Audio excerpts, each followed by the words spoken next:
Kehebohan yang terjadi di tahun 2023 memang tak akan pernah dilupa oleh sebagian banyak orang, termasuk publik figur sekalipun. Namun ada juga beberapa kasus yang seolah terlupakan begitu saja, padahal kasus tersebut sempat membuat heboh jagat dunia maya pada saat itu.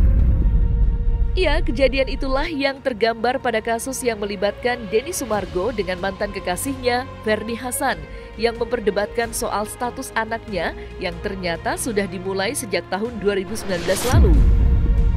4 tahun telah berlalu, Ferny Hassan justru kembali hadir dan menyinggung soal tes DNA dan menantang Denny Sumargo untuk melakukan pembuktian yang kedua kalinya.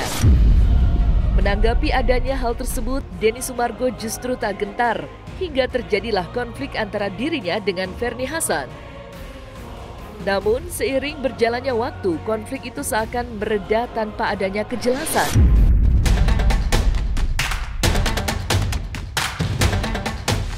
Selamat pagi, saya membuat video dan surat terbuka untuk saudari Ferny Hassan. Saya sudah laporkan kamu ke kantor polisi atas nama kamu. Dan saya sekarang membuat video ini untuk kebutuhan publik. Karena kan kamu bawa ke publik, minta tes DNA 2 kali. Seperti apa yang dia keluarkan atas pencemaran nama baik, sama dia keluarkan atas kerugian dia. Kalau saya mau bicara seperti itu, saya pun rugi. Dari tragedi pertama sampai tragedi kedua, dia nggak tahu sama sekali perjuangan saya seperti apa. Ya, ini kan sebenarnya kan bukan masalah mulai dan memulai apalah. Saya juga nggak pernah ada ngomong nama dia di podcast. Saya juga ceritakan tentang saya punya pengalaman pernah difitnah. Bukan untuk ngejatuhin dia, tapi untuk membangkitkan semangat orang yang saya sedang ngobrol itu yang juga melakukan kesalahan dalam hidupnya. Ya sharing, saya ini mau pakai acuan apa gitu. Yang saya punya kan cuma pengalaman hidup. Saya ini kan orang pintar. Pernah mengalami banyak hal dalam hidup saya. Inilah ilmu saya yang saya bisa kasih. Tujuannya apa? Tujuannya untuk ngebantu orang. Karena dulu saya pernah mengalami masalah dan saya kepengen membantu orang sebagaimana saya dulu tolong sama Tuhan, udah gitu aja.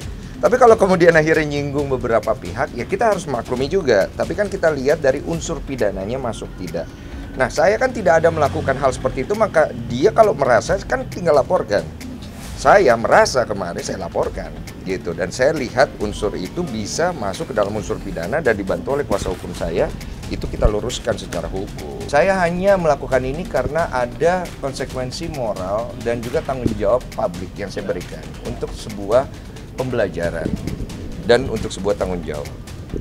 Dan juga untuk sebagai informasi kepada pihak anak itu nanti. Ada berapa tadi? Ada banyak lah, kalau saya sebutin banyak itu. Ada berapa bendel gitu. Jadi ini kan peristiwa juga semua kita buktikan ya dari media cetak, media elektronik, ya kan semua kita ini. Termasuk saksi komen-komen yang memang mengarah juga itu kita. Saya tidak mencari materi. Yang saya cari adalah pengakuan. Saudari Ferny ini menyampaikan meminta tes DNA kepada siapa, begitu loh. Dalam postingan yang disampaikan oleh Ferny, yuk kita lakukan tes DNA 2 kali, dan di situ tidak pernah disebutkan kepada siapa dan oleh siapa. Yang ketiga yang perlu kami sampaikan, dengan postingan tersebut tidak merendahkan rumah sakit manapun. Sekali lagi, bukan berarti ada tuduhan di mana mempertanyakan apakah hasil yang pertama valid atau tidak. Dasarnya memposting itu hanya berdasarkan keyakinan seorang ibu, tanpa memojokkan siapapun, tanpa mempertanyakan hasil valid atau tidak valid. Yang dibutuhkan adalah keyakinan seorang ibu. Kan babangnya sudah ngomong, wah, kan saksi kalian loh saksi. Jadi kan udah oke aja. Mau di mana aja boleh. Udah, saya kan ngomongin, kan waktu itu kan dia bikin klarifikasi press conference. Saya nonton, katanya ngajak untuk duduk bareng, membicarakan itu. Saya bilang ayo diselesaikan, mau tes DNA ayo. Tapi kan kita hubungin, tapi sampai sekarang jadwalnya katanya masih sibuk segala macam. Ya saya mengerti lah, orang kan mungkin punya jadwal. Saya pikir kalau memang serius ya harus selesaikan cepat kan gitu. Karena dari pihak kami kan dari awal ayo, mau jam itu, jam ini, jam apa. Tapi akhirnya kan dari perkataannya merujuk bahwa ini tes DNA kan kenapa harus merasa? Ini kan belum tentu buat Denny Sumargo, bisa saja buat orang lain. Saya pikir kok arahnya di publik jadi ngawur gini. Jadi kita pikir ya sudahlah, dilaporkanlah secara hukum biar jelas apakah masuk unsur pidananya atau tidak. Oke. Dan kemudian masalah tes DNA ini kalau dia merasa bukan buat saya ya sudah nggak usah tes DNA. Nanti kalau dari pengadilan memutuskan ada tes DNA lagi, kita ikut pengadilan aja. Beres kan? Gitu. Karena kan dari gue pribadi dari awal dia meminta tes DNA secara publik untuk adu ayam lah istilahnya, adu publik gitu kan oke. Ini kan kasus yang terkait dari 10 tahun yang lalu dan ingin kita selesaikan secara hukum dengan kerugian-kerugian dalam bentuk material, imaterial, kemudian nama baik rusak, terus kemudian gagal nikah berapa kali. Pokoknya semua kerugian yang menurut Pak polisi tadi kira-kira bisa dimasukkan, saya masukkan semua gitu. Termasuk peneroran, saya mengalami teror dulu kan berapa kali, diteror segala macam. Jadi itu kita masukkan semua. Nanti itu kan dibuktikan oleh penyidik. Nah kira-kira valid atau enggak nanti penyidik semua.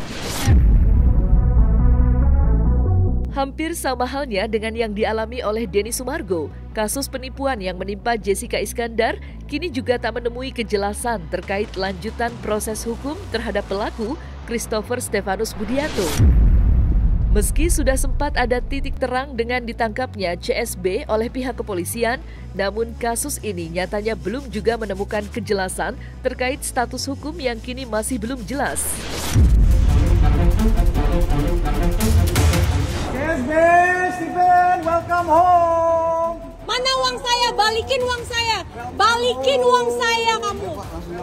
Balikin mobil-mobil saya, uang saya, balikin. Jangan kabur lagi kamu. Istri saya sudah hamil kemarin. Masih aja kamu melakukan itu.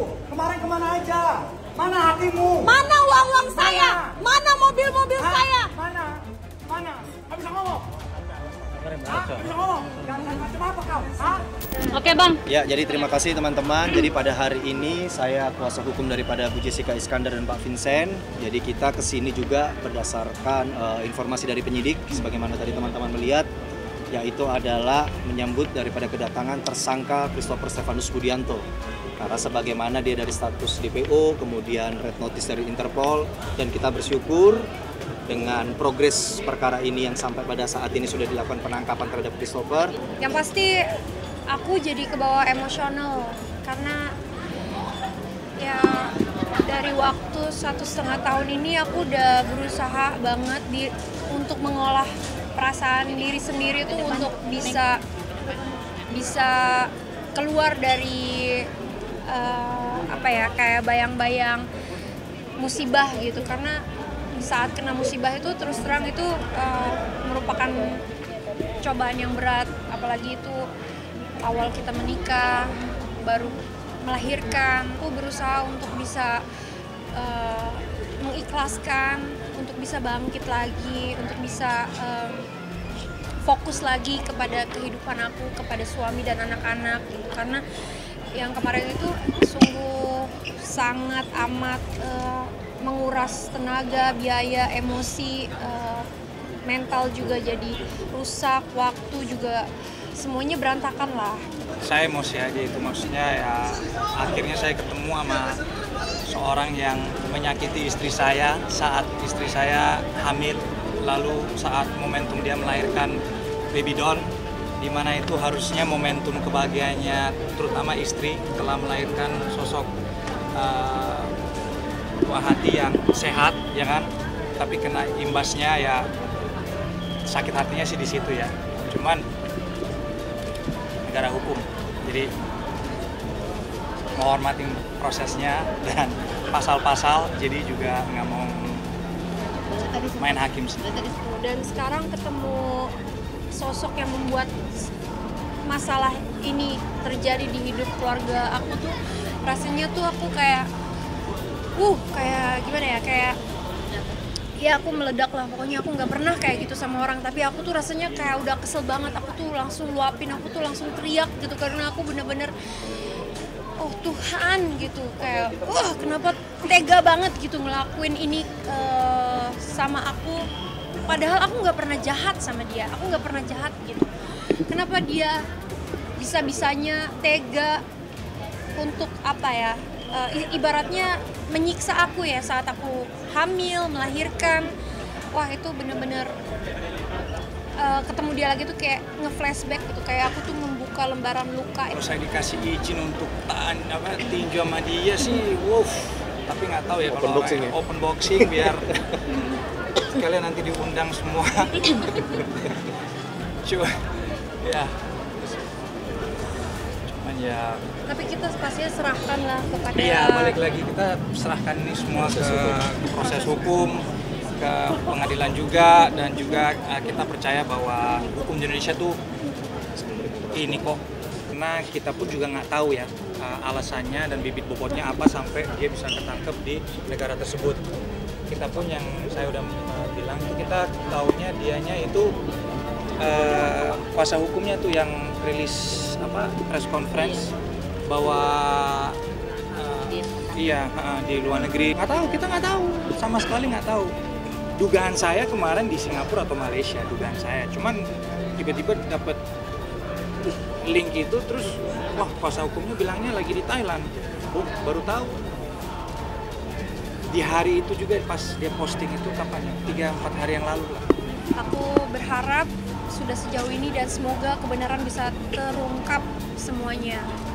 Karena ini ibaratnya ini bukan proses yang sebentar gitu. Tersangka ini sudah bisa melarikan diri selama 1,5 tahun, bisa tidak hadir BAP berkali-kali, bisa terus lolos, mangkir dalam setiap panggilan, dalam proses yang sebenarnya kita warga negara Indonesia harus turut taat akan hukum, tapi dia bisa terus lolos.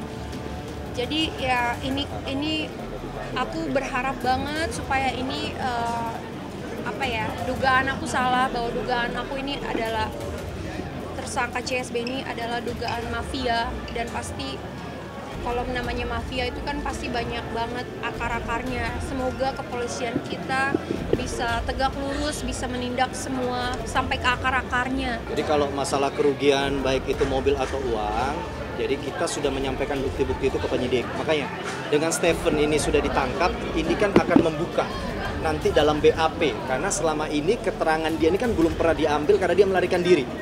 Nah ketika dia sudah di BAP nanti dicocokkan dengan bukti-bukti dari klien saya Bu Jessica dan Pak Vincent, itu akan terkuak. Dan nanti itu dalam forum pengadilan. Karena nanti ini kan proses pidana itu kan selesai dari kepolisian, akan di P21 kan dilimpahkan kejaksaan, kemudian akan disidangkan di sidang pengadilan.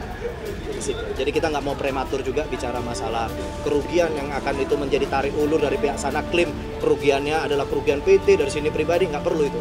Karena sebagaimana faktanya CSB sudah ditetapkan tersangka dan sudah dilakukan penangkapan tadi. Nah ini kan proses selanjutnya akan terkuak di pengadilan.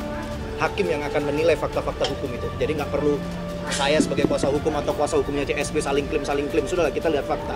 Kemarin digugat juga katanya klien saya melakukan dugaan pencemaran, digugat 60M, 50M.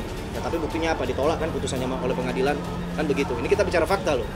Nah nanti kalau dia mau bicara lagi ini kerugian PT kayak atau apa ya, haknya dia, nanti dibuktikan di pengadilan putusannya bagaimana.